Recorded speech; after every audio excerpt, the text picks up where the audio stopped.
भक्तों जय माता दी। भक्तों आज की वीडियो में हम भगवान सत्यनारायण देव की कथा, पूजा विधि व अन्य विशेष शुभ कार्यों के बारे में इस वीडियो के माध्यम से आपको बताएंगे। लेकिन उससे पहले आप हमारे चैनल को सब्सक्राइब कर लें ताकि ऐसी और भक्ति वीडियो का नोटिफिकेशन आपको मिल सके। तो शुरू करते हैं आज की वीडियो। भक्तों सत्यनारायण व्रत की यह कथा हर पूर्णिमा विशेष रूप से गुरुवार और शुभ कार्यों के पहले की जाती है। यह कथा हमें सत्य, भक्ति और सेवा का महत्व समझाती है। तो आइए श्रद्धा और भक्ति से सत्यनारायण भगवान की इस पावन कथा का श्रवण करें। सत्य और धर्म की राह पर चलने वालों का सदैव कल्याण होता है। सत्यनारायण भगवान की कथा हमें यह सिखाती है कि यदि हम श्रद्धा और भक्ति से उनकी पूजा करते हैं तो हमें मनवांछित फल की प्राप्ति होती है। यह कथा हमें सत्य, धर्म और भक्ति का महत्व सिखाती है। आइए इस पावन कथा को विस्तार से सुनते हैं। साधु वाणी नामक व्यापारी की कथा। व्यापारी की समृद्धि और संतान की इच्छा। भक्तों प्राचीन काल में साधु वाणी नामक एक धनी और नामी व्यापारी था। वह बहुत ही नेक और दयालु था, लेकिन एक समस्या थी, उसे कोई संतान नहीं थी। वह और उसकी पत्नी दिन रात भगवान से संतान प्राप्ति की कामना करते थे। एक दिन जब वह अपने व्यापार के लिए समुद्री यात्रा पर जा रहा था तो रास्ते में उसकी भेंट एक साधु से हुई। साधु ने व्यापारी से पूछा, हे वणिक, तुम इतने चिंतित क्यों हो? व्यापारी ने कहा, हे महात्मा, मेरे पास धन, वैभव सब कुछ है, परंतु संतान नहीं है। मैंने कई प्रयास किए, परंतु अभी तक कोई मेरी संतान नहीं हुई।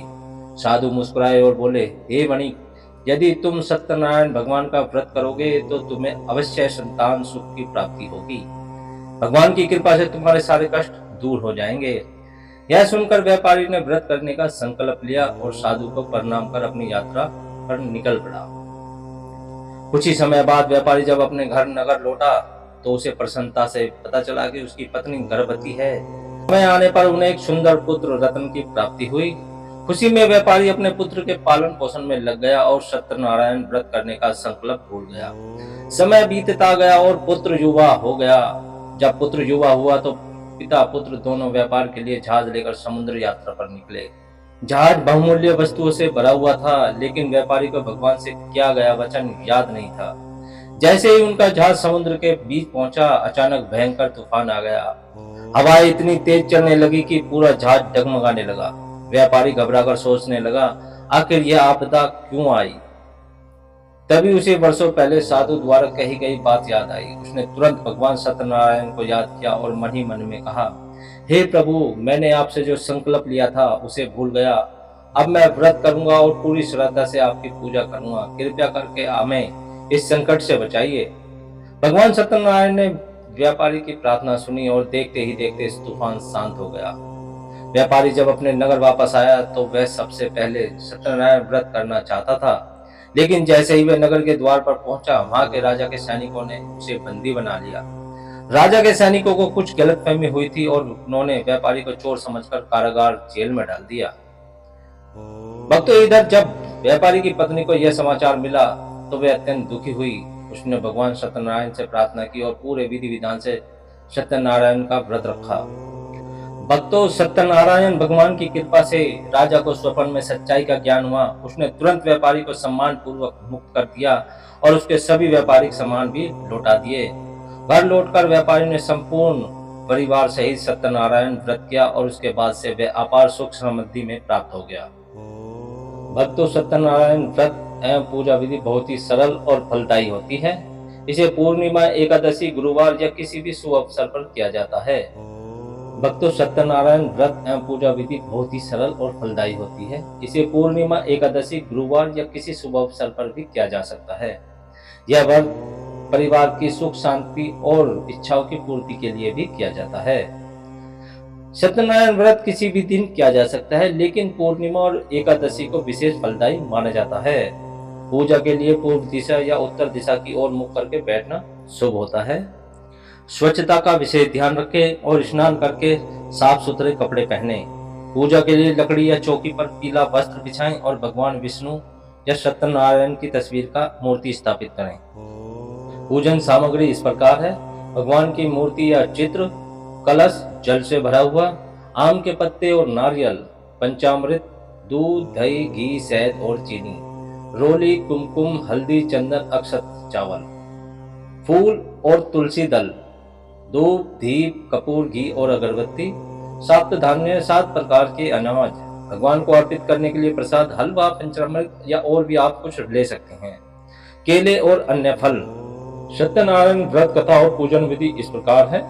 सबसे पहले हाथ में जल लेकर व्रत का संकल्प लें। मैं सत्यनारायण भगवान की कृपा प्राप्त हेतु यह व्रत और पूजा कर रहा हूँ या कर रही हूँ, कृपया मेरी पूजा स्वीकार करें। फिर गणपति पूजन करें और ओम गण गणपताय नमः मंत्र का जाप करें। कलश स्थापना करें। एक तांबे या पीतल के कलश में जल भरें, उसमें आम के पत्ते और नारियल रखें, उस पर स्वास्तिक बनाकर पूजा करें। भगवान सत्यनारायण की मूर्ति या चित्र पर रोली, चंदन, हल्दी, अक्षत, फूल और तुलसी दल अर्पित करें। भगवान को धूप, दीप और कपूर जलाकर आरती करें।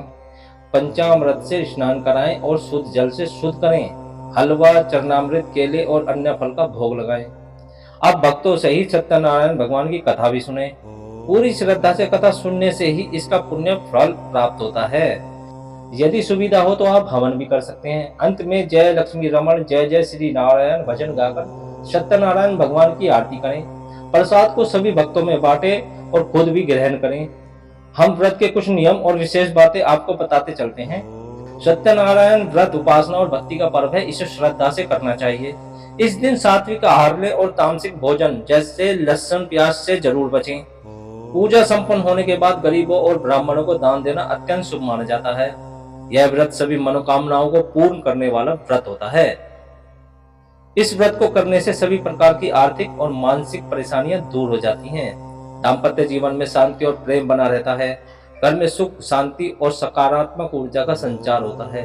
भगवान सत्यनारायण की कृपा से अचानक आई विपत्तियां टल जाती हैं। जो भी श्रद्धा और भक्ति से सत्यनारायण भगवान का व्रत करता है, उसे सभी इच्छाओं की पूर्ति और जीवन में सुख शांति प्राप्त होती है। भगवान सत्यनारायण सभी पर कृपा बनाए रखें। और इसी के साथ आपसे विदा लेते हैं। बोलिए सत्यनारायण देव की जय।